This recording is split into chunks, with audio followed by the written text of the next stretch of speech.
Good evening, everyone. Welcome to Salem State University. I'm President John Keenan. I was dying to do that. I tried out for a part in the show, but they didn't allow me in. So, again, thank you for all joining us here this evening. How many of you in the audience have actually, is this your first time in the Sophia? That's way too many, right? We have a show going on this weekend. I'll talk a little bit about that later on. First, I do want to acknowledge, I believe Senator Joan Lovely is with us this evening. Thank you, Senator Lovely.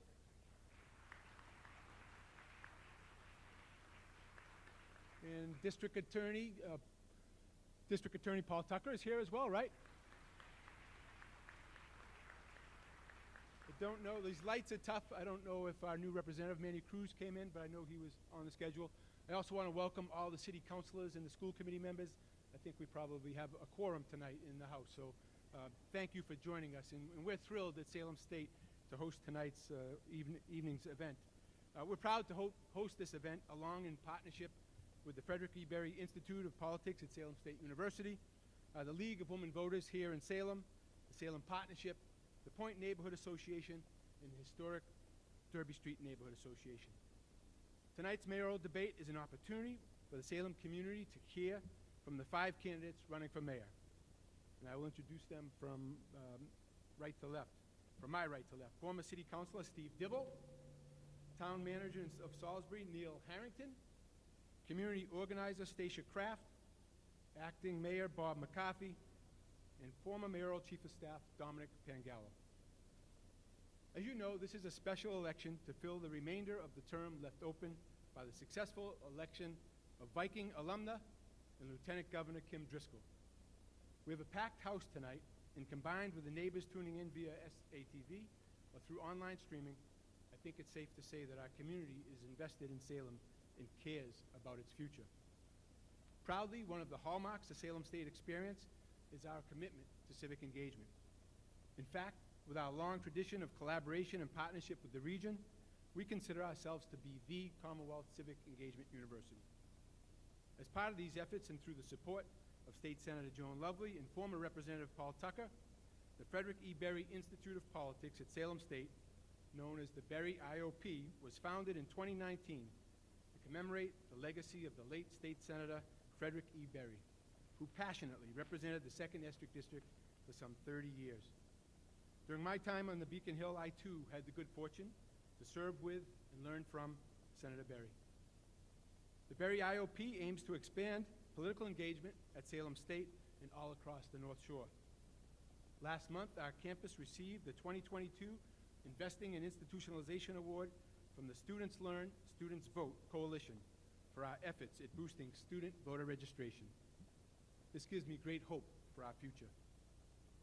At tonight's forum, each candidate will make a brief opening statement and be asked a series of questions based on submissions that were sent in through the event registration process. The forum will be moderated by someone who's been a leader here on the North Shore for many years, my good friend, and I'm sure your good friend, Karen Andreas.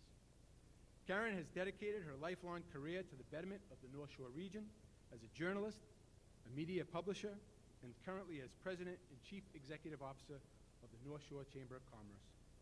Before I turn it over to Karen, I would like to make a quick plug for the March Salem Nights at SSU Arts. March Salem Nights will be held on Friday, March 3rd, featuring a theatrical production of The School of Lies, a comedy by David Ives and performed by our award-winning theater department that recently won 6 gold medals at the Kennedy Awards. In fact, our students made this set, and part of the reason we wanted to show it off tonight.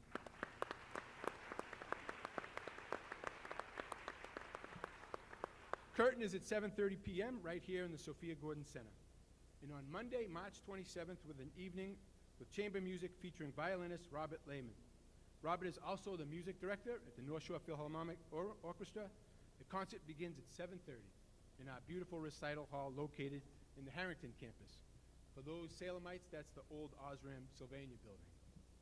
Salem Nights are free to Salem residents with an ID at the door. I do hope that you can join us for some of these wonderful events. Salem has been through quite a transformation these past few decades. Growing up in North Salem, I would see the North River running different colors, depending on what the tanneries were doing just upstream. Today, on this beautiful winter New England morning, I saw 5 swans swimming in the North River. Soon, windmills will be piled on our waterfront where not long ago stood a massive coal pile. The conversation about Salem's next chapter begins tonight. So let's get started, and please welcome Karen Andreas.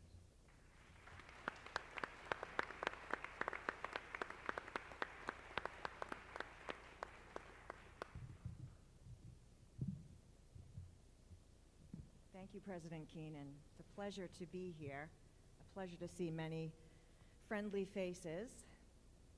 Welcome to tonight's Salem Mayoral Forum, where we will hear from the 5 candidates vying to fill the corner office seat left vacant by Kim Driscoll, now the Commonwealth's Lieutenant Governor. A sincere thank you to Steve Dibble, Neil Harrington, Stacia Kraft, Bob McCarthy, and Dominic Pangalo for providing Salem residents with a great slate of candidates to choose from for the preliminary election on March 28th. The Salem mayor is certainly an important leadership position in the city and, of course, across the region as a whole. As President Keenan noted, this forum was a joint planning effort by 5 important community partners, which also formed a nonpartisan committee that prepared tonight's questions. Committee members collected the questions submitted by the public, grouped them, edited for length, clarity, and tone, and selected the final questions. As an independent moderator, I was not involved in the formation or selection of the questions. Here are the rules for tonight's forum, which will run for 90 minutes. This is not a traditional debate. Instead, we are following the League of Women Voters forum guidelines, where each candidate will be asked the same question and then offered 90 seconds to respond. The candidates have been asked to not engage with one another and not debate one another. So we'll see how that goes. Candidates will respond in random order and will each have a chance to answer first. Because we are holding the forum at the university's Institute of Politics, a student from the Institute will ask one of the questions this evening.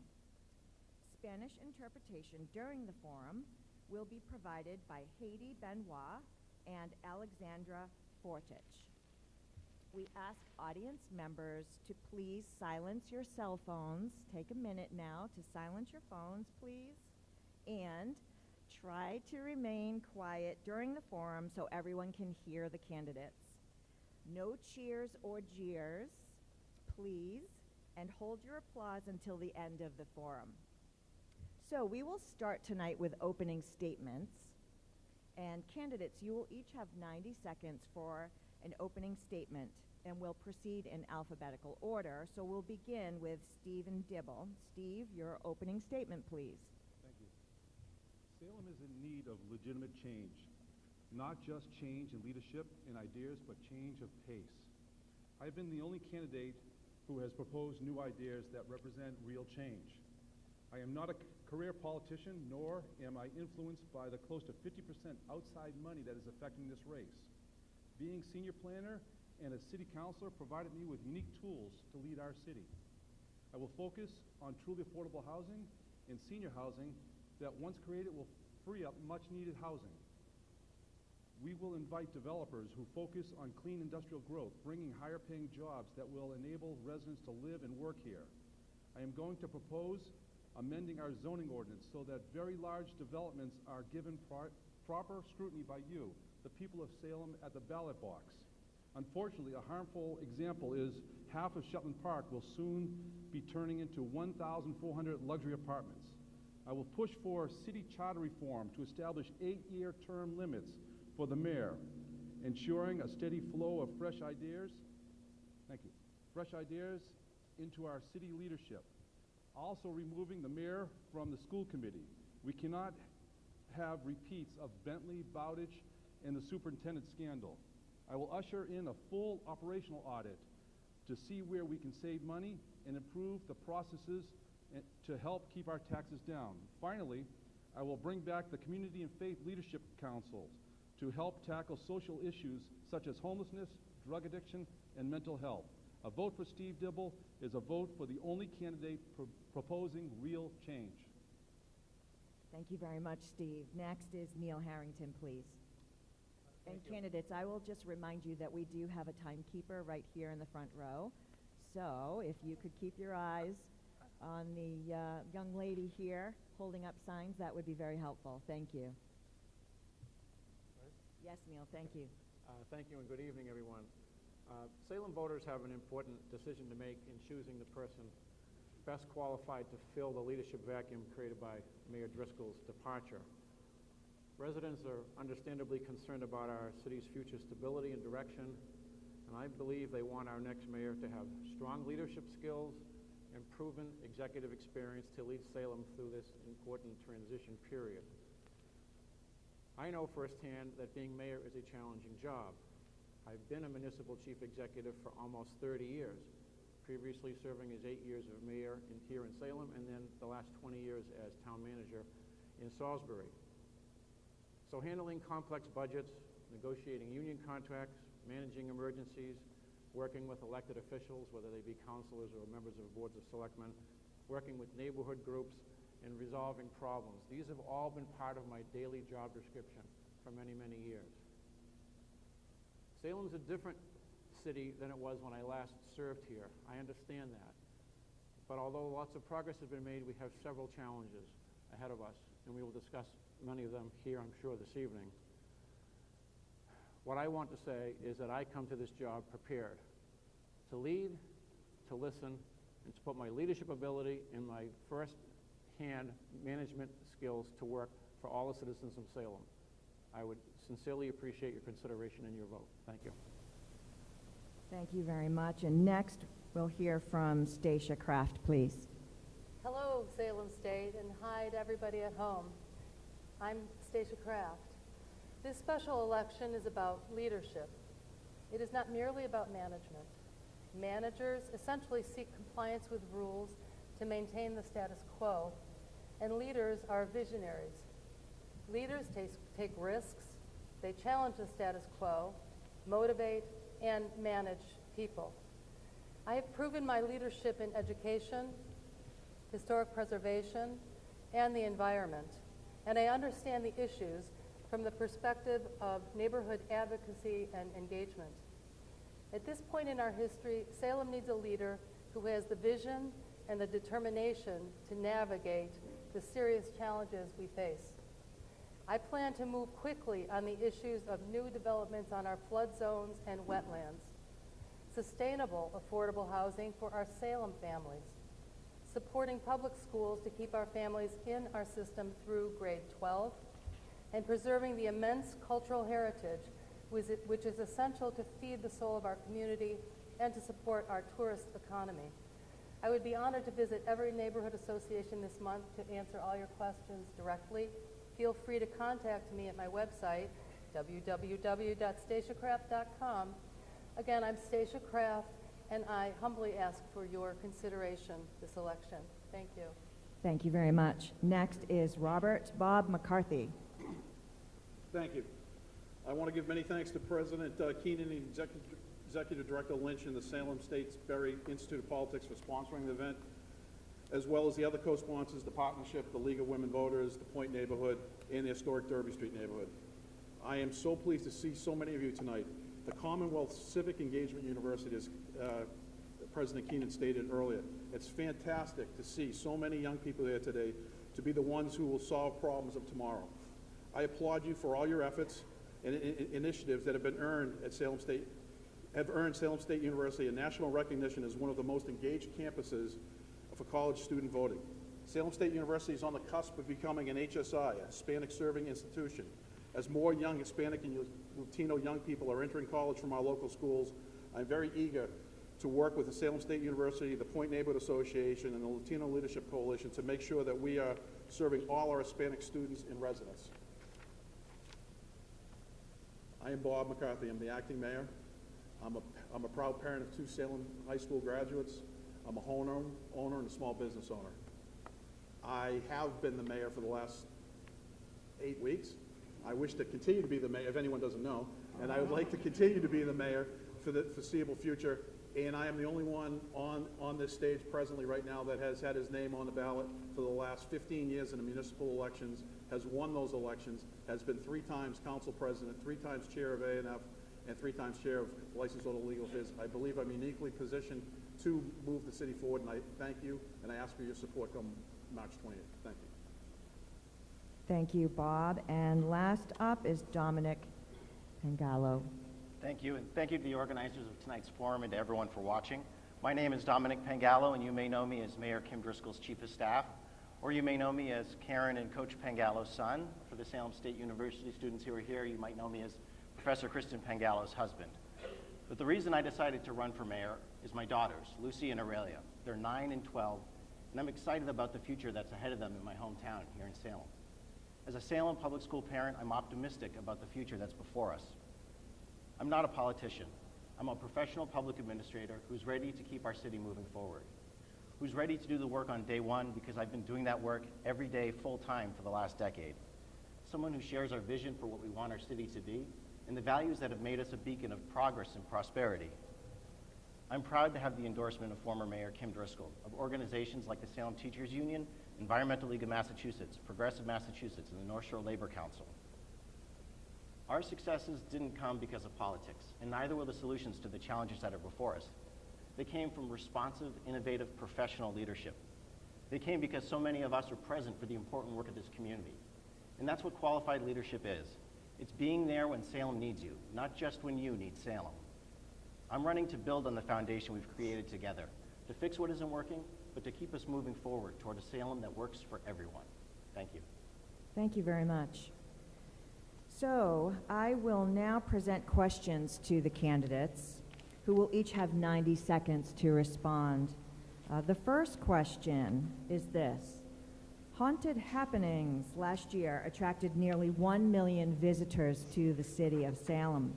What changes, if any, would you make to sustain the economic benefits of Haunted Happenings while minimizing the impact to residents?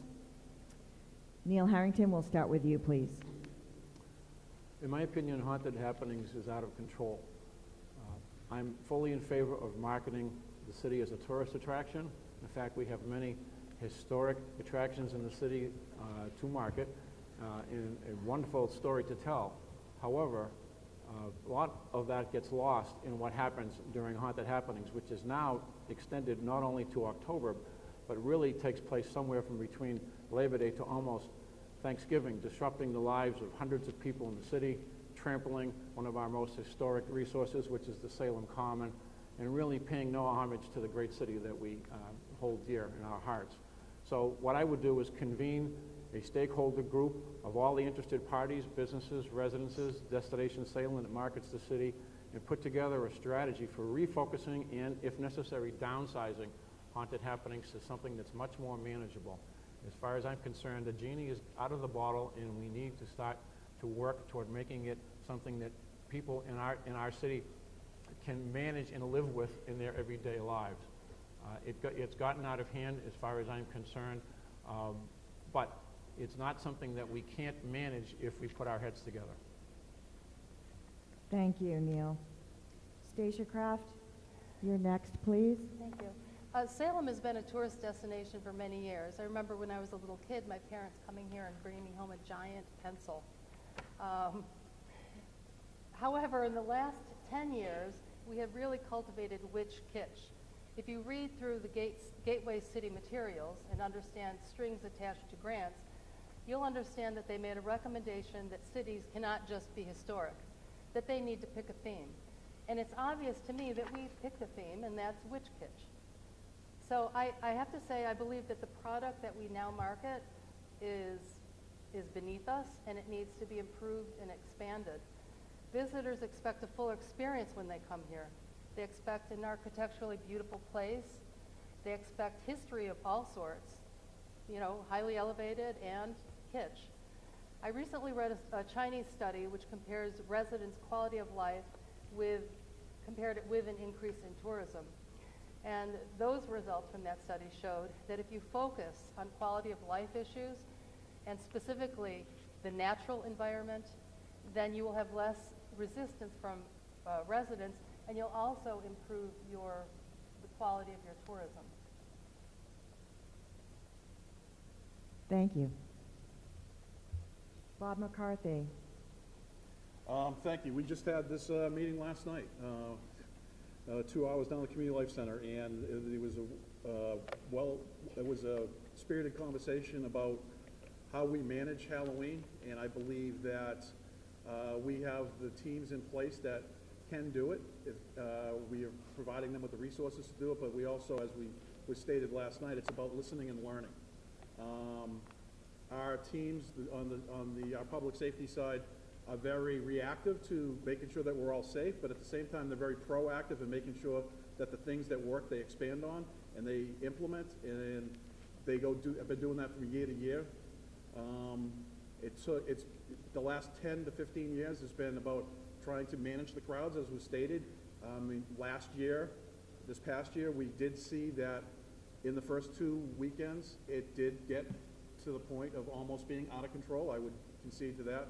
But at the same time, we also realized that there was a variety of reasons why. We call it hocus pocus-itis. We had the hocus pocus, and then coming out of COVID, everybody wanted to be here. I think after the second weekend, we took a real hold of what was happening with our messaging around availability and what things were open and what wasn't open. If you didn't have a ticket, don't come, please. And that really lessened the crowds. We also really promoted alternative transportations around the train and the ferry. So it can be managed. I think we're doing a better job of it, and I think we can continue as long as we're willing to listen and learn. Thank you very much, Bob. And Steve Dibble, please. Thank you. Well, I remember when Joan Gormley of the Salem Chamber of Commerce and the Witch Museum took the lead in starting Haunted Happenings. That was decades ago. Shortly thereafter, I was hired by Mayor Salvo to rose up to the ranks, become senior planner, and the planning department was involved in promoting the city. I think we've done too good a job. Haunted Happenings has grown pretty large, and I think it's really important that we continue the process of having Haunted Happenings, because so many businesses, so many restaurants, and all their employees depend upon that additional money that comes in, not just in Halloween, not just the month of October. We all know it's quite a few months that it's spread over. I think our Salem police, they do a phenomenal job in keeping the crowd under control. Every year for the last 30 years, I've gone downtown, stood up against the wall, and just observed what's going on, and I love the celebration. We need to do a little bit better job. A few years ago, we really did a better job of spreading the crowd out around the downtown. We were able to keep them under control, and that should continue. It will under my administration. But not just Haunted Happenings. We need to look at all of Salem. Our historic Salem, we have so much here to offer. Years ago, 30 years ago, we were looking to promote our maritime history, the museum heritage, the maritime heritage, the museums that we have, and we've gotten away from that. So we should promote our other entities here in Salem and not just Haunted Happenings. Thank you, Steve. On to the next question, which will be about... Do I get an opportunity? Oh, I skipped Dominic. Gosh, thank goodness you're all here. Thank you. We would have made sure. Dominic, they will not let me forget you. I'm very sorry about that. That's okay. Yeah, Salem is a vibrant and happening place, and while that's better than the alternative, it means that more and more people want to visit us. Destination Salem only spends 5% of their marketing budget on October, and despite that, more and more people want to visit us, and that means that we as a city have a responsibility to manage that. We can't go back to the bad practices of a few decades ago of just pretending October wasn't happening, because that led to property destruction and violence. And we also know from COVID, when we told people don't come to Salem, we still had almost 500,000 people here in October. So we need to be able to plan for it and manage it. We need to amplify the communications that we push out to tell people, look at other months of the year besides October. That's working. Plan it in advance. Don't just show up on a whim. That's working. We can improve how we manage our traffic and parking during October as well. You know, we saw progress in the latter half of October thanks to that public communications effort that I put in place out of the mayor's office, where we told people not to drive here, and that did work. We can work to proactively close streets in advance so that we can not only better manage traffic, but we can program and curate the public performances in those spaces. And lastly, we have to identify ways to export the costs of the visitor economy onto the visitors themselves. We're getting close to the point where the costs to the city are going to outpace the revenue we bring in, and we can't wait until that happens to start having solutions for how we're going to make the visitors pay for the visitor economy more. That economy creates jobs, revenues, taxes. It keeps in business the restaurants and retail that we enjoy all year round. But while it's valuable to us, the visitor economy isn't going away, and that means that we have a responsibility to manage it proactively. Thank you, Dominic. Okay, on to question 2, which has to do with transportation. And we'll start with Stacia Kraft on this question. So please describe your vision for the future of transportation in the city of Salem at all levels. For example, safe streets, public transit, intra-city travel on the North Shore, and so forth. What is your plan to achieve this vision for the future of transportation? Thank you. I moved here because it was urban and walkable. And I traveled by bike to Marblehead for 2 years. But when my children became a certain age and I had a baby and a kid in school, I had to buy a car and use a car. So it was disappointing because I really planned to always go on foot, but because the school moved, et cetera, it wasn't possible. I think we can do a much better job with public transportations. I think that we need to conduct a citywide overview of the conditions of the streets, the crosswalks, bike path, and their ability to connect everybody safely throughout the town. I also think that we should work together with local nonprofits and businesses and establish a crosstown electric bus service or trolley service. This is something that Dominic was talking about. This is something that could possibly be funded by the tourist revenue and would benefit tourists and Salem residents alike. Also, you know, as far as the bike paths, is something I've worked on for 20 years.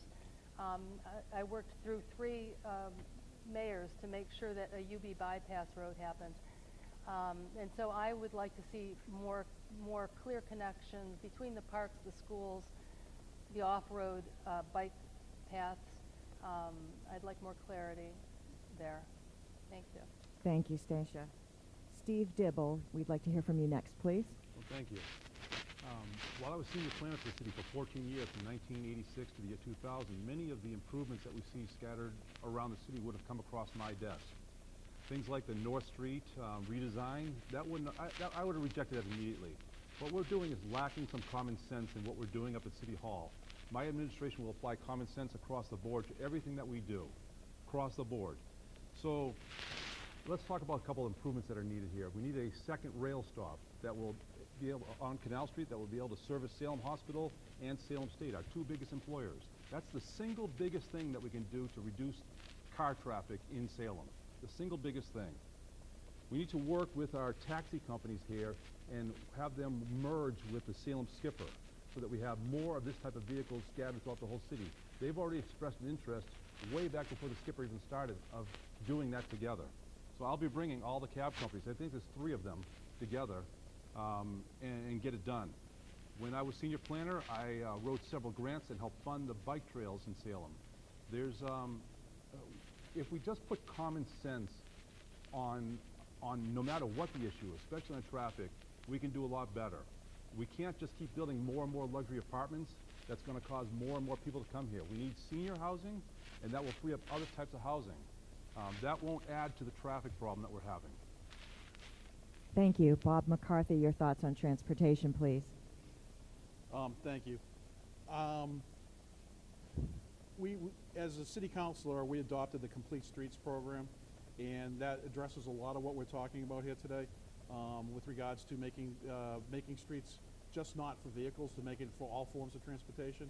And I think that's very important. We've also worked on trail projects to make it the city more walkable. We've also looked at ways of alternative transportation around blue bikes. I think the bike program, we've tried a couple different times. I think the Blue Bikes program is probably the best program we've had to date, and I think it's very popular. We also, as was alluded to, we fund the Skipper. The Skipper program provides works kind of like a taxi, but it's a little different. It goes node to node, but it's very inexpensive. It's $1 for seniors and $2 for anybody else. Just recently, we received a grant from Congressman Moulton's office, and we're going to look to expand that to go more regional because the demand is so high. As we look as a community, we have to realize that sometimes change isn't easy, and we have to realize that what comes out of the good of some of these changes that we make. I mean, sometimes the implementation of a bike lane or the implementation of a bike service or anything that would try to enhance is sometimes looked at unfavorably. But I will also like to reiterate the fact that one of the big things is also the train stop for South Salem. Thank you, Bob. Dominic? Thanks. Yeah, traffic is a four-letter word here in Salem. I think anyone that lives here or drives through here or works here or visits here understands that. And we really need to do a lot more to make it a city that functions better from a transportation perspective. It does start with listening to data, listening to our traffic planning experts, our public safety officials, the volunteers on our boards and commissions that are engaged in that work, and the neighbors that are affected by it. We started a smart traffic signal project that we need to complete. This is putting signalized intersection improvements to allow the traffic to move more efficiently. We started on a few intersections, and we really need to see that through. We need to complete the parking capacity wayfinding signage, which was a project we started to help people understand where they can park when they come to Salem. But really, we need to also make it easier for people to get around without a car if they choose. Bike, roll, walk, whatever way that you feel comfortable doing, we need to make sure that it's a way that's safe and that it's accessible for you. I was proud to be part of the team that brought Blue Bikes to Salem. I was proud to be part of the team through Salem for All Ages, which is an initiative I co-chair with Patricia Zato that brought us the Salem Skipper. And we need to make sure we continue those initiatives. We also need to complete procurement of the second ferry to Boston because that is a popular service for commuters, and we absolutely need that second vessel. And we need to complete pushing the MBTA for the South Salem commuter rail stop, which is a project that I worked on every day almost in the mayor's office, and I am ready to hit the ground running to keep advancing that important project. At the end of the day, we're a city of 8 square miles with roads laid out for horse and carriage, and it's a challenge that we're constantly going to be trying to address, but it's one that we can't back away from. Thank you very much. And last to speak about transportation will be Neil Harrington. Thank you. One of the interesting things that people may not know is that there are actually not more cars registered to owners in Salem now than there were 10 years ago. I looked up that statistic through a public information request I made of the city. So it's apparent that the traffic problems and the traffic issues of our city are largely created by people coming to our city. Now, of course, there's a good and a bad to that. We want people to come here, and all good cities have, to some degree, a traffic problem because they have institutions like this college and like the hospital and like the court system, and they have a thriving retail sector and a thriving restaurant economy. That's a good thing. But the problem is not necessarily the people who live here, because there may be more people that live here, but several of them don't own cars. The number of cars has not changed in the last 10 years, as I said. So the issue is managing the people who come here, and like some of the other folks who have mentioned it this evening, I too strongly believe that we need a better public transportation system. The rail system certainly needs a second stop. The current rail service on the MBTA is not reliable, and alternate means of transportation are necessarily something that we need to look at. But just so people can put it in perspective, it's a situation that doesn't mean that we are in a difficult position vis-a-vis other communities because we're not desirable. We're in a difficult position because we are desirable, and we just need to manage it better. Thank you, Neil. The next question has to do with climate, and we'll start with you, Bob McCarthy, please. The question is this: Salem is already seeing the effects of the climate crisis, including flooding during storms and high tides. Focusing on what you would do, what are your top priorities to mitigate the climate crisis? Thank you. I think that we've already started that work, and I think I think as someone who is very fortunate to live in a home where my wife grew up and I can see the ocean from the home, I realize that it rises every day and it gets higher every day, and it's a reality. In my neighborhood, we're experiencing the near loss of a seawall, and we've gone through the process of going to the point of permitting that and realization that the climate change is coming, and it is real, and it is real to the people who live here. We're going to work to, we've got the funding in place to do that, but the reality is when people look at it, you have options of how you deal with the rising tides. You build your way out of it, you pump your way out of it, or you wall your way out of it. And it's a reality that the tides are rising, and we as a city have to be cognizant of that, and we have to, start implementing plans and put in place. We most recently conducted a plan with regard to the Point neighborhood, and we're currently looking at the Collins Cove Willows neighborhood as well, to to try to mitigate and understand what the ramifications will be if we do nothing, and we actually we have to prepare to try to do something to solve these issues. Thank you. Stacia, your thoughts on climate, please. Our municipal vulnerability preparedness studies from 2014 and 2020 recommend that we move critical infrastructure away from our flood zones. Namely, they named, believe it or not, our present MBTA station, the police station, and the Bentley School. In addition, Woods Hole just generated new inundation maps showing the areas of the most serious flooding. Salem has disregarded this information and these findings and are proposing 9+ projects on these zones. These municipal vulnerability preparedness studies also say that it's less expensive to move infrastructure out than it is to elevate. And you can see right now we've already built, the North Shore CDC has already built a couple that are elevated. The flood zones, if they are restored, are the best defense we have against sea level rise. They offer more protection than whatever gray infrastructure anyone's talking about. In addition, impacted areas create more carbon, as much carbon as having that property completely covered with cars running constantly. So they contribute to global warming. So this is actually my big topic. We should not be building on any of our flood zones. Thank you. Neil Harrington, please. The challenges presented by sea level rise for a coastal community I don't need much explanation on my part. However, as the town manager in Salisbury, I can tell you I have some experience in dealing with these matters. We have applied for and received what are called, as Stacia mentioned, municipal vulnerability grants from the state. The state, in fact, has bonded over $2 billion, and I'm sure will continue to do so, for grants to cities and towns to implement some of the resiliency measures that we need to implement along our coastline.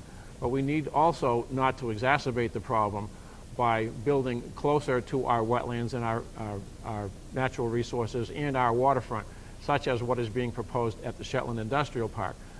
These are not compatible with what eventually will be our coastline. And so taking advantage of the partnership that we need to have with the state, because these problems are in the hundreds of millions of dollars, we need to work with the state to apply for the types of grants, to work on the programs, one of which was mentioned earlier by Acting Mayor McCarthy, to deal with what's currently happening now and to prepare for the future. We cannot do it alone. Thank you very much. And Dominic Pangallo. Thanks. Yeah, the climate crisis is the existential threat of our time, our children's time, our grandchildren's time. It's why I helped create the Sustainability Department for the City of Salem, hired its first director, why I was focused with that department on advancing our climate planning efforts like Resilient Together. We have to remain committed to planning and funding the projects that are going to provide mitigation when climate change effects continue to affect us. But we also have a moral responsibility to reduce our own contributions to the climate crisis. I was proud to help originate the Salem Power Choice Program, our municipal electrical aggregation program that's saved millions on people's electric bills here in Salem, but also helped us meet our climate goals. We put solar on school rooftops and electric vehicle charging stations into public parking facilities, and we reduced vehicle emissions by making it easier to get around Salem without having to use your car. As Neil mentioned, 17,000 people commute into Salem every day, And if even some of them were able to find housing close to where they worked, they wouldn't be on the roadways in vehicles. There are historic federal resources available to us right now, the Inflation Reduction Act, the Bipartisan Infrastructure Law. In the Driscoll administration, we're aggressive about pursuing grant opportunities, and it would be a priority in my administration not to leave a single dollar on the table in those two pools of federal funding to advance these essential projects. I'm proud to have the endorsement of the Environmental League of Massachusetts, local climate leaders like Pat Gazemba, because they know that I'll continue to be a leader for this city when it comes to sustainability in our climate crisis. Thank you, Dominic. And Steve Dibble, please. Thank you for the question. For years, most of the environmental projects coming before the city would come across my desk. 14 years as senior planner. I wore multiple hats. I was the conservation administrator. I wrote grants, environmental grants to do extensive tree plantings throughout the city to help. I designed our recycling program. I saved millions of dollars in renegotiating our trash contracts. I just don't talk about it a little bit. I live it. I was one of the first houses in Salem to have solar panels on our roof. We have electric mini-split heat pumps. All of these things help. We need to do the same thing on a larger scale, not just on a couple of Salem buildings, but a lot of them. We need to do a better job in maintaining things. The city does. Our seawalls throughout the whole city have basically been ignored in large part. We need to repair them. I'm a big proponent, and I've spoken out on this for years, of the offshore wind turbines, and I'm so happy that they're coming to Salem, where they're going to come in by barge, be unloaded, put together, and then shipped out by barge. They're going to be located 8 to 10 miles offshore. You won't be able to see them from the land. They're going to provide clean energy. As mayor, I will work to get that job done, as I have been as a city councilor. Thank you. Let's switch gears a bit and talk about housing. The question is, many renters are being priced out of Salem due to condo conversions, threats of eviction, and climbing rents. Do you have a specific plan or plans that would protect renters in the city? And Dominic Pangallo, we'll start with you, please. Thanks. Yeah, every Salem senior, family, child, resident deserves a roof over their head and one that they can afford. If the demand for housing keeps outpacing our supply, then rents and home prices are going to keep going up. The average median family income in Salem in the last decade went up 8%. The average home price went up 49%. For every 4 low-income families in our community, we have 1 affordable unit. There are over 170 homeless kids in the Salem Public Schools right now, a 35% increase over this time last year. We need to do more to right-size our housing supply. We need to meet these needs, not only through thinking about housing as buildings, though. We have to start thinking about housing as the families and the seniors who are in crisis, who are living paycheck to paycheck or on fixed incomes and can't afford to live in Salem anymore. That's why I think we need to start bringing together the resources the city has around home ownership opportunities, rental assistance. We need to create new opportunities for eviction diversion, to create a housing stability service that is an office of the city that we have ownership of, to make sure that people can make ends meet in Salem again. I created the position of the Neighborhood Stability Coordinator in the mayor's office to start the framework of that work, and I'll continue to see that followed through. We have to adopt the condo conversion ordinance that stalled last year in the legislature and continue striving to make sure that we focus on housing not just as a building problem, but a people problem. Thank you. Bob McCarthy, the question is specifically about renters and what plans you would have to protect renters in the city. Thank you. Yes. When you look at how to protect renters, you look at the condo conversion ordinance that was just referenced. We passed it on the city council last year. It got stalled at the State House, and it was recently resubmitted by the council to my desk, and I signed it. I believe yesterday. That's going to go back up to the State House. As a way to protect renters, it provides more stability and more time if a multi-unit home were to be purchased, and it gives the renters that are in that home more flexibility of knowing that they will not be just pushed out to the street in order to convert to condos. When you look at different options that we look for renters, we passed an ADU ordinance in the city council to allow a senior who may have a oversized home to be able to carve out part of the home to provide a low income rental option for their home to help them achieve resources is provided a low-income unit. The last thing we did in the city council a couple years ago that's just going to come to fruition in the next year or so is we passed the municipal religious reuse ordinance, and 2 of the school buildings that from the Archdiocese are going to be repurposed. The one on Hawthorne Boulevard is going to be approximately 30 units of housing for artist housing, and the 30 units down at the old Federal Street School is going to be for senior housing, in conjunction with the partnership with the North Shore CDC. Thank you very much. Neil Harrington, please. I think it's safe to say that there isn't a single community in the Commonwealth that by itself is going to be able to solve the affordable housing crisis. There are communities, however, that are doing more than other communities, and I'm happy to say that Salem is doing more than most of the other communities on the North Shore.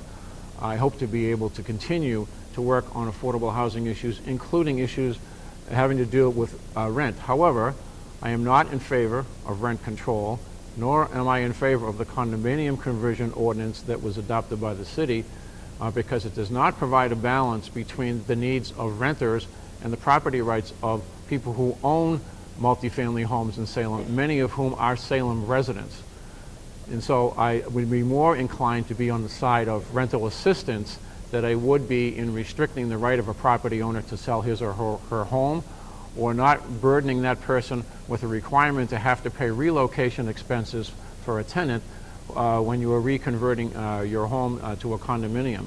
We have a balance now in Salem of about 50% home ownership and 50% rental, which is a healthy balance. And I would, as I said before, be more inclined to be in favor of rental assistance than I would be infringing upon the rights of property owners. Thank you. Steve Dibble, please. Thank you. My heart goes out to the workers who simply can't afford to live in Salem now. You're seeing them move to other communities and carpool back, causing more traffic, come back and work in restaurants and other businesses throughout the city of Salem. We can do so much a better job here. We need truly affordable housing here in Salem. We need senior housing, and if we build some senior housing, it will free up other types of housing. There's lots of seniors that have said to me that they would like to stay in Salem, but there's no place for them to go, so they're staying in their big houses. Well, that's like a domino. They're all lined up. So if we can build some senior housing, you'll see all sorts of other types of housing will become free, from apartments to smaller houses as people move up into a bigger house. The costs that the renters are paying go hand in hand with the taxes. At City Hall, we simply spend and waste too much money. If we can reduce that to help keep the taxes down, the rents will also become a little bit stabilized by that as well. But a bigger impact will be our scale is out of whack. We're just building more and more and more luxury apartments is causing the rents to go up, because every $1 that we take in taxes, we spend $1.72 in services. So only building luxury apartments and more housing is going to cause all the rents to go up. We need to balance that scale better and bring in more businesses into Salem. I don't mean residents, I mean like clean industry at Shetland Park and other places, so we have higher paying jobs, much higher taxes, and just lower residential taxes. A good example is at Tropical Products on Highland Avenue. I voted against the 500 units of luxury apartments to go in there, and we saved 100 jobs and 120 new jobs and bigger taxes. Thank you, Steve. Stacia Kraft, please. Yeah, I'd like to say that in addition to the condo conversion that we always talk about, the elephant in the room is the Airbnb and temporary rentals. I can't tell you how many houses in my neighborhood that used to supply rentals now are making big bank on Airbnbs. And the city really is, I don't think they're equipped to really check on those. And so I definitely had a concern about ADUs being used as Airbnbs in the future, because it's really impossible to keep your eye on that and to get into people's houses, et cetera. We were unable to pass an inclusionary zoning ordinance, and so the new construction that we have permitted with this sort of promise of affordable housing is really not adequate. I know that there was discussion on the council about 12%. I know that some of the councilors wanted a higher percentage. So we need to pass an inclusionary zoning ordinance. We also need to create incentives for owner-occupied multifamily dwellings. There's a big difference between big investors coming in, building giant rental units, and you're owner-occupied. And they really had been doing the lion's work, and I think they still offer the best rents around because they want to live with a good tenant, and they're willing to sort of take less money. They're much less predatory. I do feel like a lot of the new developments we have are predatory. For example, Leafort Terrace, that project is really horrible. Stacia, thank you. The next question also has to do with affordable housing, piggybacks off of that question of how do we make it affordable for renters. It has two parts, and one is how do you define affordable housing? What is your definition of affordable housing? And two, what other ideas, perhaps that haven't been mentioned already, will you pursue to increase housing that is affordable across the spectrum, whether it's housing stock, subsidized housing, home ownership, etc.? So we'd like to start with Steve Dibble, please. Thank you for the follow-up question. What Salem has been doing in working with developers is not creating affordable anything. We have a matrix of 80% of the Boston area median income and at 10% of the units at that rate. What that translates to is if you look at the Boston income at 80%, you bring that to Salem, winds up being about 97%. So if you can't afford something at 100%, you probably can't afford it at 97%. So consequently, we're seeing very few Salem families moving into these, I'll call them luxury apartment complexes that we're building throughout the city. So more and more people from greater Boston are coming here because there's a lot less money than in Boston. We need to build truly affordable housing here, not more luxury apartments. It's simply not working. Again, because we're providing so many additional city services that when we build these units, everybody's residential tax bill in Salem goes up as a result. If we build more businesses and recruit more businesses, your tax bills will go down a little bit. When we work with a developer, we should be getting more for Salem people, especially at like Leafort Terrace, where we have state land and city land. We're giving to a private developer, and they're going to build luxury apartments and some senior housing there. We could just do so much better and have the whole thing be senior housing with some low-income housing in there as well.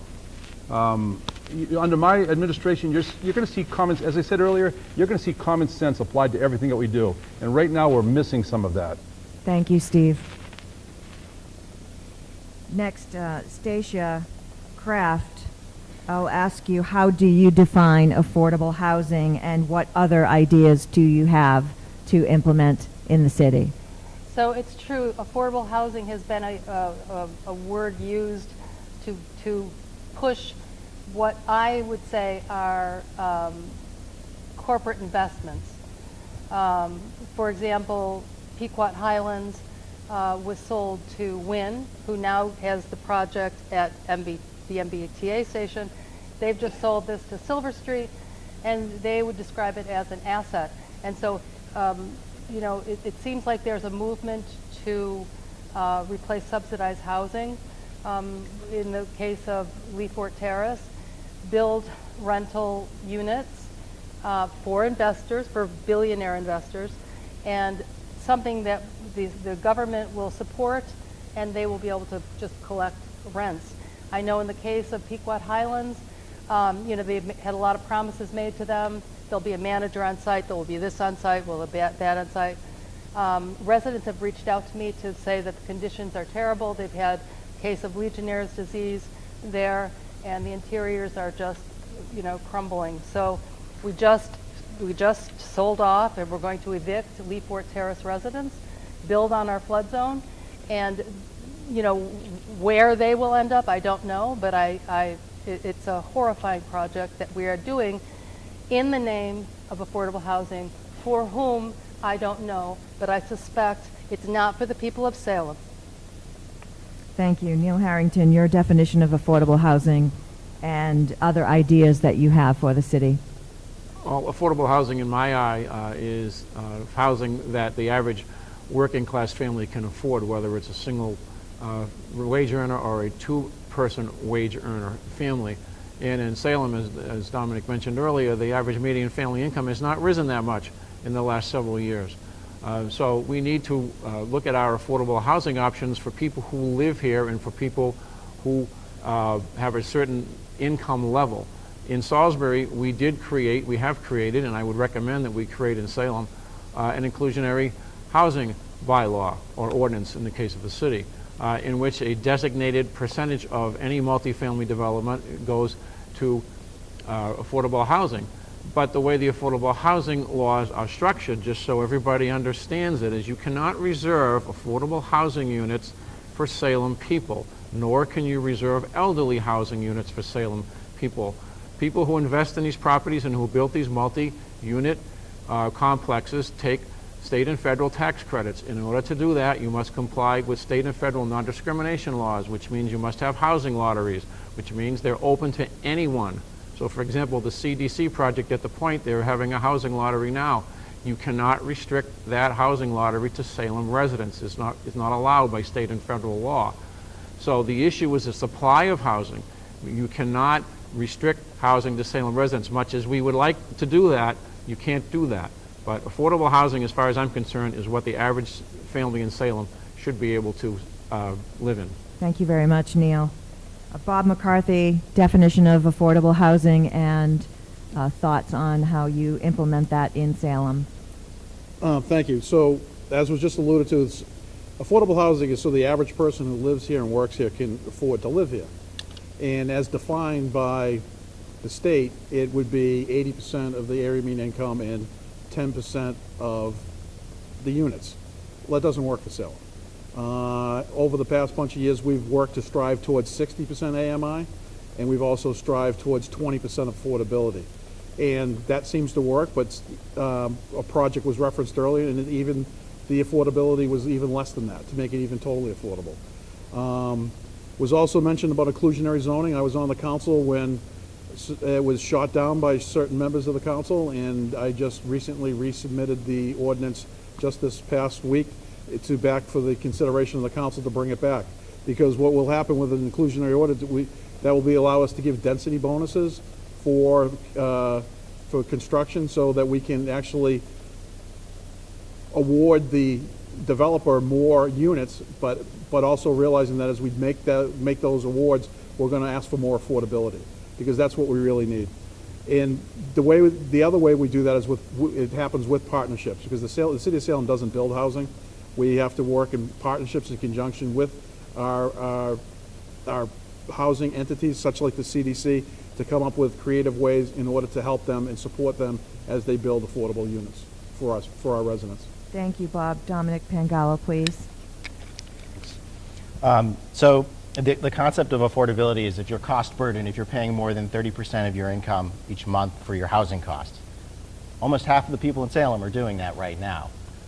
We need to continue right-sizing our housing supply. The inclusionary zoning ordinance is an important step in that direction, and it was shot down before because of the housing bonus, the challenges around that idea of allowing for the creation of more housing. Whether you're building a house or a home unit that's affordable and going to be rented at an affordable rate or at a market rate, the cost of sheetrock is the same. The cost of labor is the same. So that's why things like the inclusionary zoning ordinance are so important. In Salem, we had fewer new units of housing created in the last decade than the average decade of the 20th century. The state requires 1 in 10 units be affordable.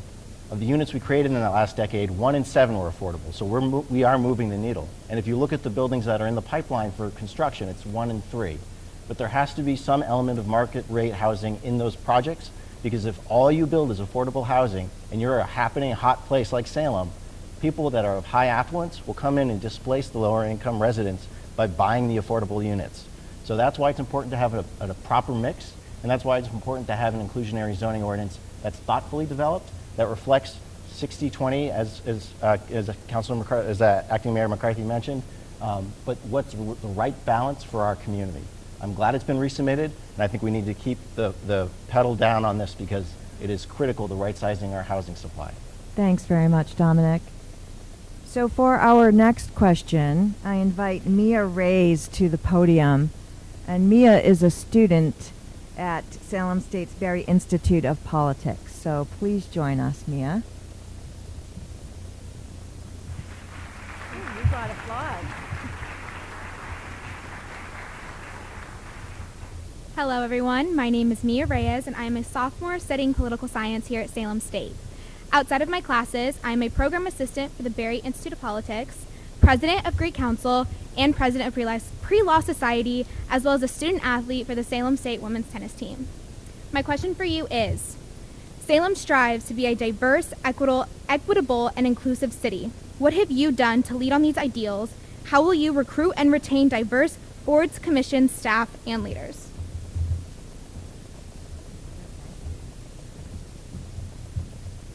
Watch out, candidates. She's going to be mayor someday.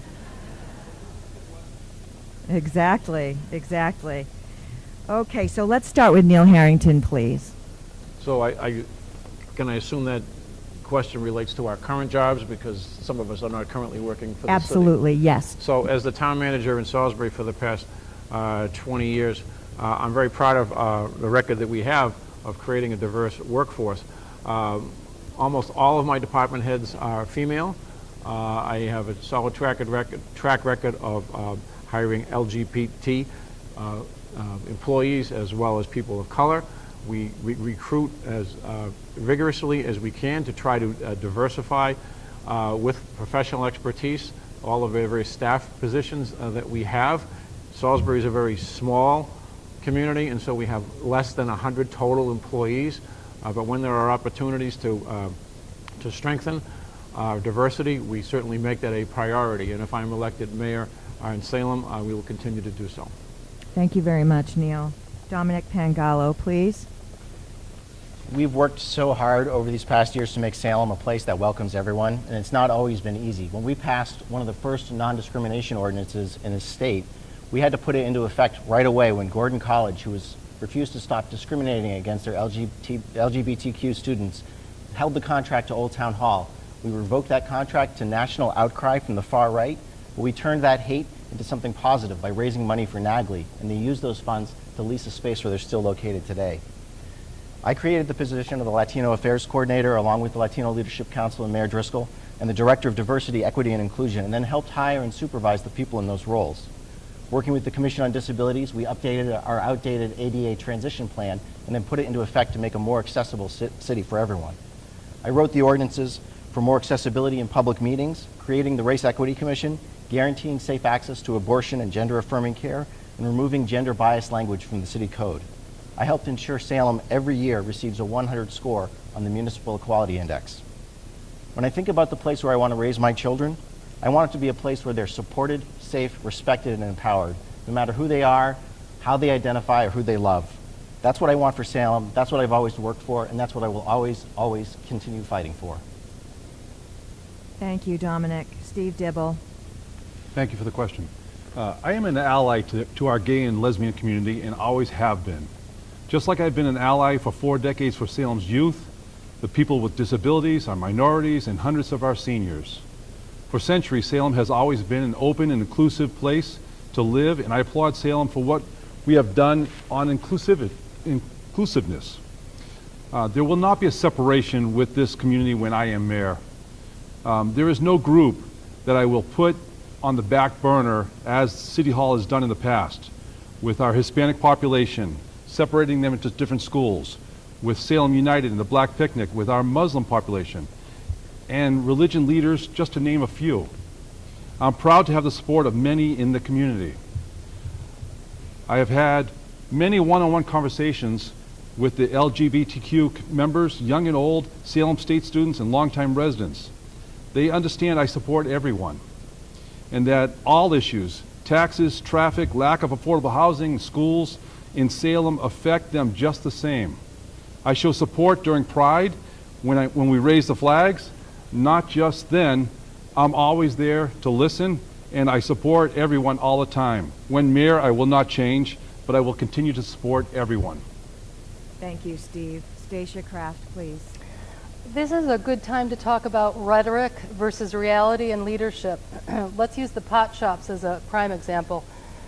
The legislation that allowed marijuana sales in Massachusetts had a provision that these businesses would benefit people most affected by the drug war, and that's minorities. Here in Salem and across the state, these million-dollar businesses were awarded to wealthy white individuals. So recently a bill was passed, just last year, that would tighten the restrictions and enhance oversight on host community agreements and make grants and loans available to minorities and diverse people in order that they can get a foothold on this business. So I would hope that we in Salem would move on that. I also think, I'm not quite sure, but as far as diversity and business and home ownership, it's still the best way to build wealth. So we have policies right now that don't support home ownership, and it's always been a good place for my husband and I as musicians to get a foothold in, and I'd like to see more support for entering the market as homeowners. Thank you, Stacia. Bob McCarthy, please. Thank you. Most recently, we just created a race equity task force after a year-long study, and we as a city need to make sure that we carry out the hiring practices that increase diversity. We need to ensure that the programs, policies, and budgets and ordinances that are developed avoid racism and bias. We need to look at non-traditional channels for recruitment. We need to look at policies in our recruitment practices where we actually remove the names from the resumes so that the initial bias is removed immediately, potentially, from anyone who's applying for a job.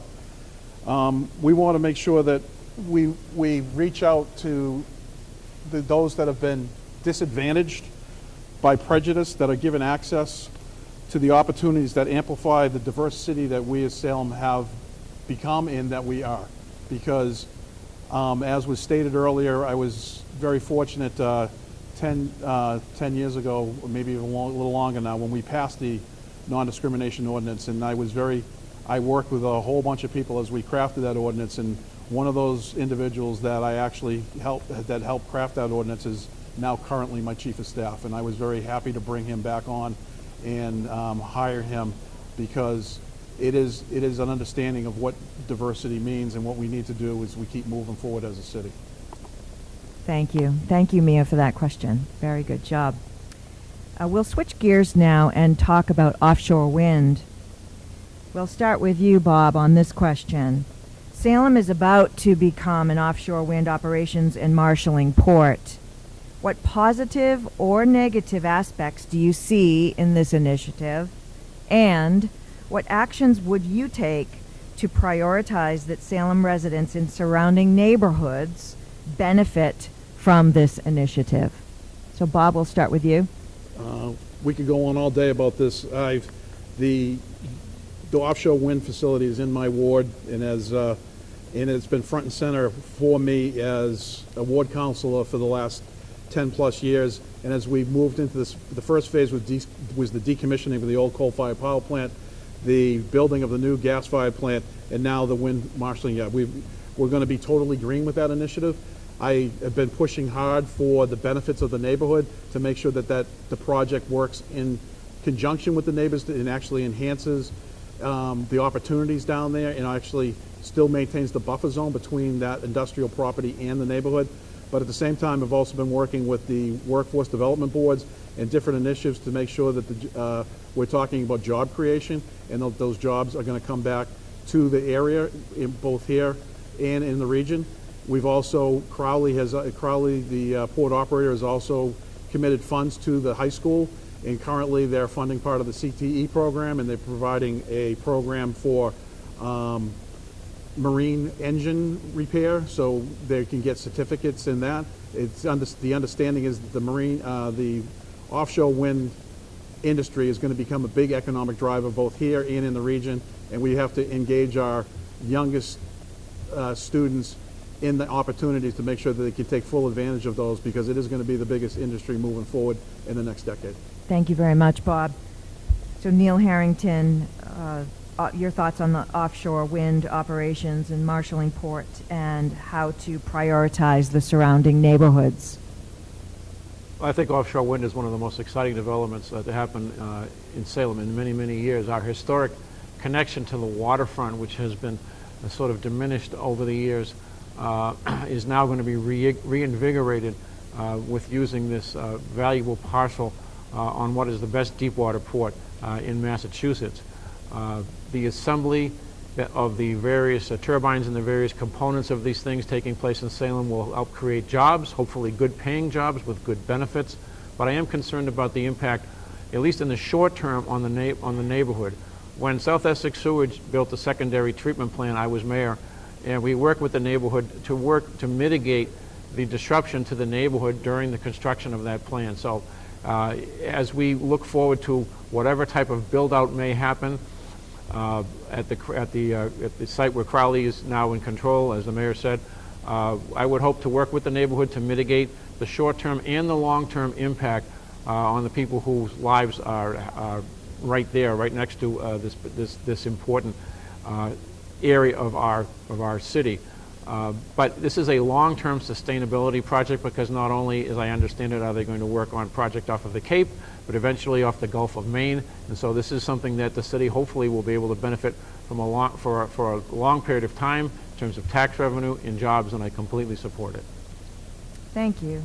Stacia, your thoughts on offshore wind and how to prioritize the neighborhood? Well, I just would like a shout out to my brother-in-law who runs the CT program at the high school, and he, I think, will be the marine engine guy. We all support wind energy. It is exciting, a new exciting possibility.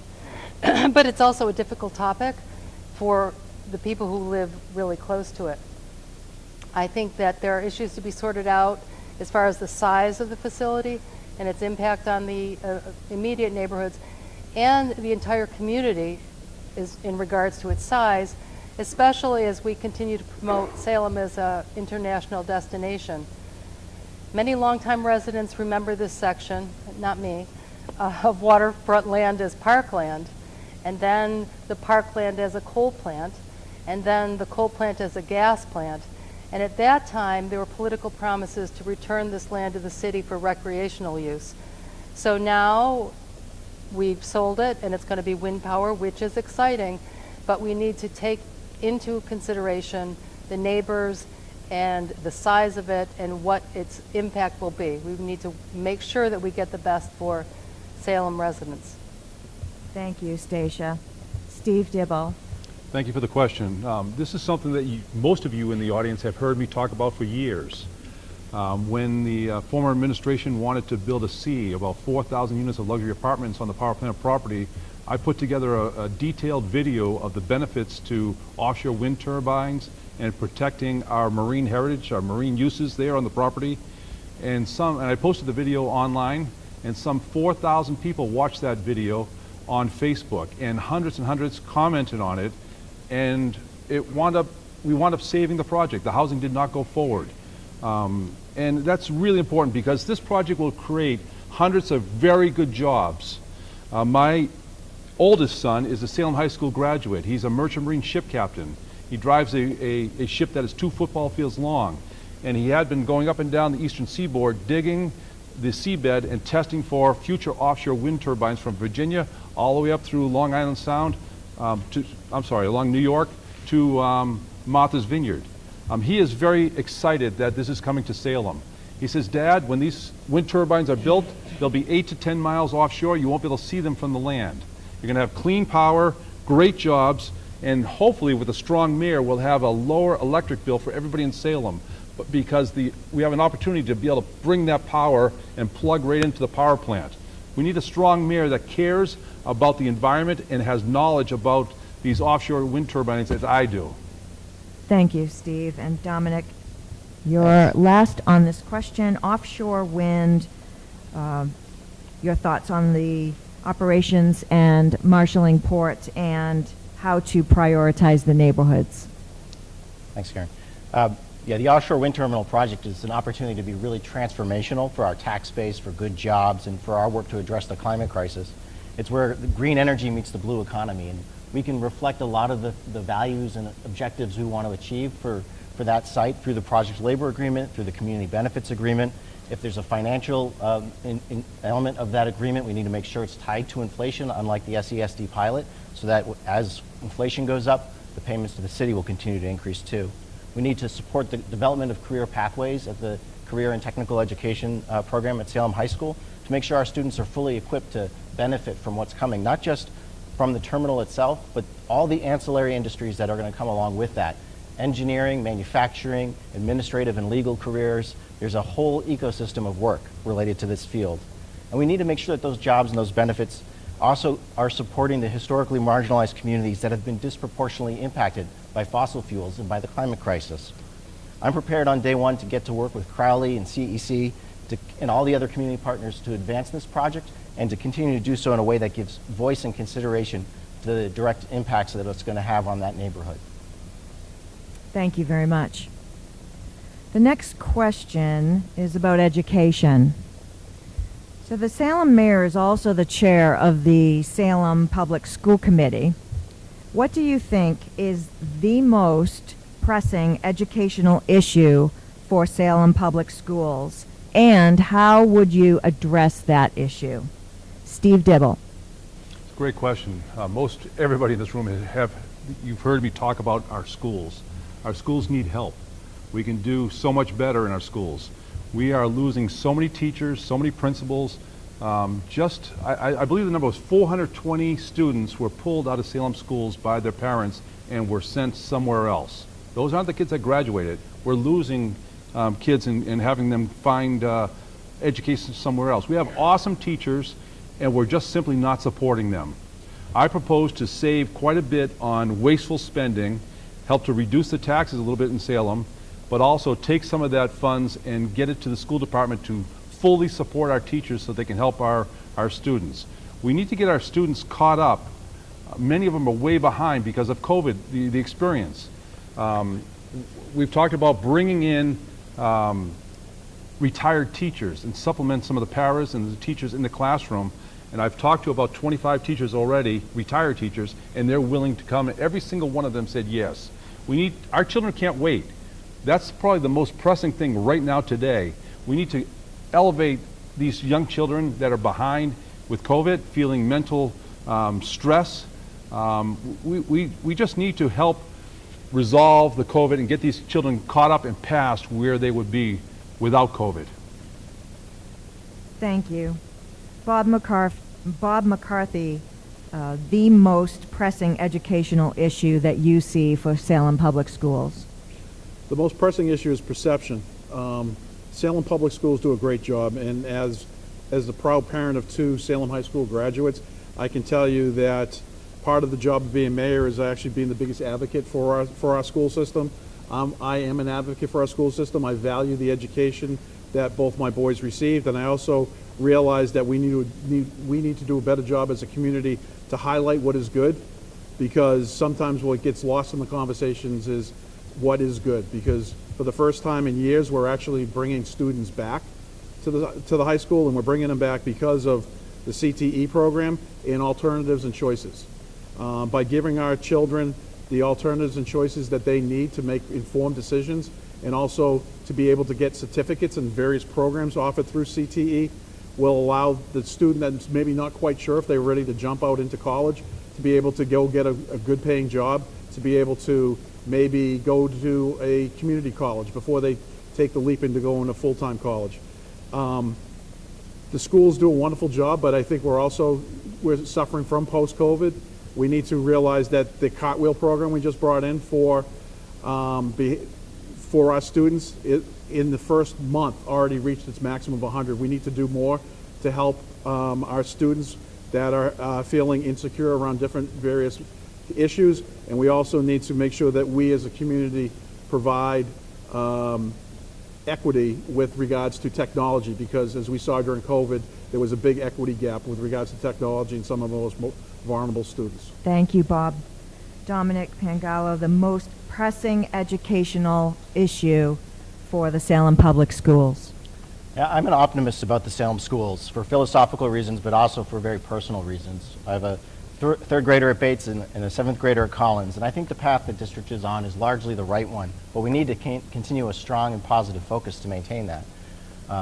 You know, the learning loss and recovery from that from COVID is definitely the most challenging and forefront issue that we're facing, and the impacts that it has both on the mental health of our students, but also the workplace environment for our teachers. We've created some remarkable public pre-K and early college programs and the CTE program. We need to make sure those are sustainable and more broadly available. We can elevate the voices of caregivers and students who've been for too long, even unintentionally, excluded from the conversations in our schools, and continue striving to make sure that we have a teacher workforce that's reflective of the learners that they educate. We need to make sure the high school building project is completed in a way that meets our community's needs. And as somebody that helped put in the application to the State School Building Authority, I'm familiar with that project and ready to lead on it from day one. And we also need to make sure that the broken state school aid formula is fixed. I helped identify the problem that shortchanged our city millions of dollars, and I'll work to advocate to get that fixed at the state level. I'm proud to have the endorsement of the Salem Teachers Union, of school committee members Beth Ann Cornell and Amanda Campbell, and Kristen Pengallo, of course.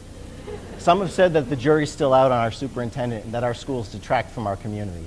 I couldn't disagree more, and I think anyone who's part of our school community, who have been in the schools, talked to our teachers, and been part of the work that's happening there, would agree with that. Thank you, Dominic. Neil Harrington, the most pressing educational issue for the Salem Public Schools. The most pressing educational issue, in my opinion, is stability, and I'm happy to say that I had a long conversation with the superintendent, and I applaud the decision of the school committee to re-up him for the next 5 years. As some of the other panelists at the dais have mentioned, there's been a lot of turnover in the school system. There has been a lot of instability created by the COVID crisis, etc. And just the single fact that we now have a superintendent that has a positive vision and a series of goals and objectives to get to where the system needs to be, to me, is the single most important pressing thing that we need to get behind as a community, and particularly as mayor, who is the chairman of the school committee, I intend to do that. It's very important that we create a system that's aspirational and that creates an image of the school system beyond the walls and boundaries of this community that lets people in other communities look at Salem and say, this is a place where I want to go to send my children. We need to be honest with ourselves and say that that has not happened in the past for a variety of different reasons, and we need to get behind the superintendent to move toward that aspirational goal where we have more kids going to college, more kids better prepared for work, and take advantage of some of the very, very good programs we have, but to send the message that Salem cares about education. And if I'm elected mayor, that's what I intend to do. Thank you, Neil. Stacia, your thoughts on the most pressing educational issue for the Salem Public Schools? So I too had 3 children that graduated from Salem High School and all successful now in college. And I have to say that their experience was mixed. So overall, I feel very committed and thankful to all of the teachers that took care of my children. But there has been, I'd say, a pervasive and consistent communication problem. I think that from parents, bottom up, it's been difficult. And I do believe that the new superintendent is going to be a very positive influence on our district. The most concerning part of our community schools is the amount of the high percentage of children that leave after 5th grade. It's a 16 to 17%. So that's difficult with the budget, because with children leaving to go to other school districts or to the charter school, you're losing quite a bit of revenue. Another thing that I think is a tremendous asset is our multilingual community, and yet we have difficulty keeping language teachers in the schools at every level. I talked to Manny Cruz this weekend, and he's trying to cut legislative red tape that prevents licensed foreign language speakers from other places from getting in and teaching our kids, because that was a problem all through school. And it's a wonderful thing that we live here with so many bilingual people. Not my children, though, unfortunately. Thank you, Stacia. Well, this is our final question for tonight. It went by very quickly, didn't it? Thank you, candidates. That was terrific. Final question for tonight. Thinking about the variety of issues facing Salem, what signature initiative would you like to accomplish by the end of your term as mayor of Salem? Your signature initiative. So we will start with you, Stacia. Oh, really? Yes. So I did not prepare this at all. Good. But I am a huge idea person. So Yes. my experience and the reason I'm up here is really from getting an idea and then making it happen, like the community gardens. I sang a concert, and a group of us started the community gardens, and Leslie's retreat events, and the Derby Square Market. And so when I think of things in the future, what would I like to see? Honestly, I would like to see Old Town Hall engaged and vibrant like Faneuil Hall, a lot of activity in and out, and collecting revenue.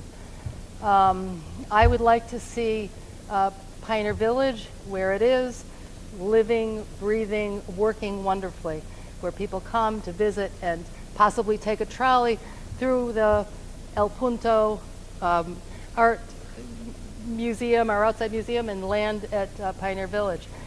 I also would love to see, honestly, a statue, a monumental statue at the Salem Willows, commemorating the incredible Negro Election Day that this incredible history that we have. I have a friend that's a sculptor that did the Gloucester Fisherman's Wife statue, and I would love, before I leave, to see that in Salem Willows. I could go on and on and on, but I see the stop sign. Thank you. Thank you. Dominic, I'll read the question again. Thinking about the variety of issues facing Salem, what signature initiative would you like to accomplish by the end of your term as mayor of Salem? Yeah, a single one. So I think of the Signature Parks initiative that I helped start and how it's tied into Salem 400 Plus, which is our 400th birthday as European arrival here and coming up in 2026, which will be a hallmark time for us to celebrate as a community, commemorate our history, reflect on the stories that aren't being told. I think about the work in our schools. That's so important to me personally. But really where I come down is I would love to be able to end my first term with having done real work around affordability. The creation of a human services office or a social services office, which our city doesn't have right now, so that people have a way to get help, so they get assistance making ends meet in our community. We'll continue working to right-size the housing supply, but those projects take years, and we need to be able to help people today who are in crisis. And I just want to take this opportunity to thank everyone for coming out tonight. I invite you to join our campaign. I'm proud of the work that I've done managing our city for the last 10 years, and I'm excited about the opportunities that are ahead. Our campaign has been a campaign that's focused on a mayor who's ready to go on day one, to continue leading with skill, competence, and compassion, to move our city forward for everyone and create a Salem that works for all of us. Please join us at pangaloforsalem.com, and I ask for your vote on March 28th. Thank you. Thank you, Dominic. Bob McCarthy, your signature initiative. As mayor, I don't think you can have just one signature initiative. I think a lot of what we discussed tonight is what we need to strive for. We need to strive for affordability. We need to strive for education. We need to strive for resiliency. But what we really need to do in a post-COVID era is we need to strive for community. Because I think what's paramount in everything that we just talked about tonight is what needs to be reinvigorated and readdressed is the sense of community. And it starts with what I like to call going back to basics. It's the little things. People want to know that as a government, and that's what a mayor represents, that we pay attention, we listen, and we're accessible. I am that candidate. That's what I do. In the first just 8 weeks as being mayor, I have gone out and reached out and engaged the city staff. I've engaged the local businesses in and around the downtown area, and I'm moving beyond that. And the feedback has been positive because I'm a positive person. I realize in the value of people. I realize the value of what people can contribute to the city. And I also realize that part of what's been lost and part of that anger that's out there around what's post-COVID needs to be resolved, and we need to get back to the basics, do the little things, but also engage the people, listen to the people, let the people know that the mayor's office is approachable and that we will work together to make Salem a better place and reinvigorate that sense of community, because I think that's the biggest thing that's lost, and that's the thing that I think that we need to really work on. Thank you very much. Steve Dibble. Thank you for the question. I have to agree with my fellow candidates up here that there's not a single answer to this. There are so many things that you need to tackle as mayor. I proposed 5 immediate commitments that I've posted that offer solutions to help with many different things. So a ballot initiative that will help with the skyrocketing rents and taxes in Salem, a taxpayer audit that will help reduce the wasteful spending and redirect some of that money to our school system to help. Term limits for 8 years as mayor is enough, because after 8 years, you need to have fresh ideas come in. Number 4 was school committee reform, to take the mayor off of the school committee, because the mayor doesn't need to be involved in the schools, the Affordable Housing Trust Fund, have the governor appoint him to the Salem Housing Authority, be in so many different things. The mayor should surround themselves with good quality people and allow them to do their jobs. The 5th thing is bringing back the faith leader and community councils to help with homeless, drug addiction, mental health, and other issues that we have in social issues. Thousands of you have trusted me for decades here in Salem. I have volunteered nonstop for 40-something years in Salem. So many people have trusted me. I am respectfully asking for your vote on March 28th. Steve Dibble for mayor. Thank you, Steve. And Neil Harrington. I hope at the end of the completion of this mayoral term, if I'm fortunate enough to be elected, to unite the city as people who care about Salem, as I do, who want to see Salem continue to move forward as it has for the last several years, but who can move beyond the issue of whether the former mayor is or should be, her legacy should be continued or not continued. Kim Driscoll served as mayor for 17 years in this community, and her outsized presence left a lasting impact on this community. We do not need to be divided into camps about whether we are pro-Driscoll, anti-Driscoll, sort of semi-pro-Driscoll, not. We need to be one city. We need to be united. We need to build on the very many positive things that Kim Driscoll did when she was here. We need to honestly look at some of the failures and try to correct them, but more importantly, we need to come together as a city.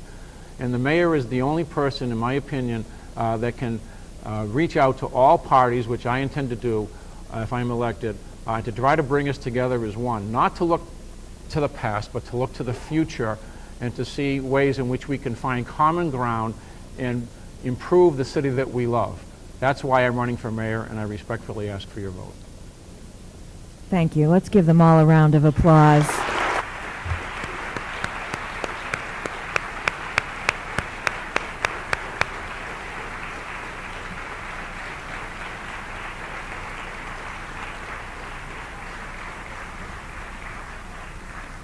Thanks to each of you for running. The hallmark of democracy, right?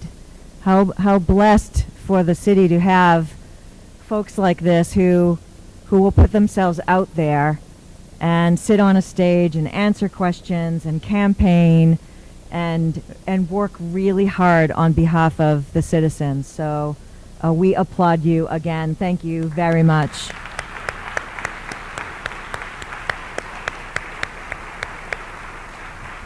Many thanks to the partner organizations that planned tonight's forum, the Berry Institute of Politics at Salem State University, the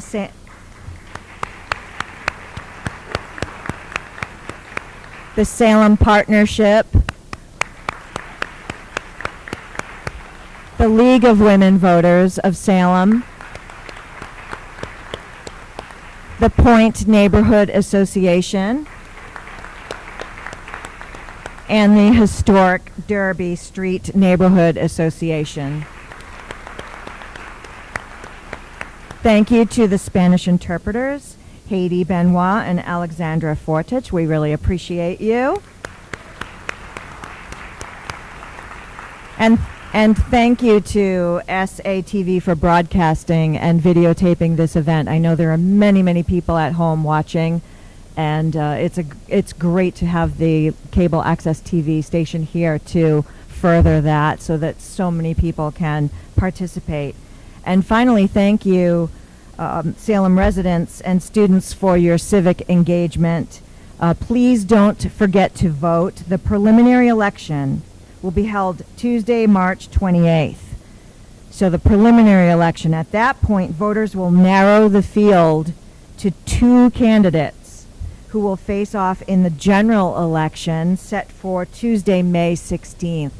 So it's really important to vote in the preliminary election, and I'm sure the candidates will all be looking forward to seeing you. So thank you very much, and have a wonderful night.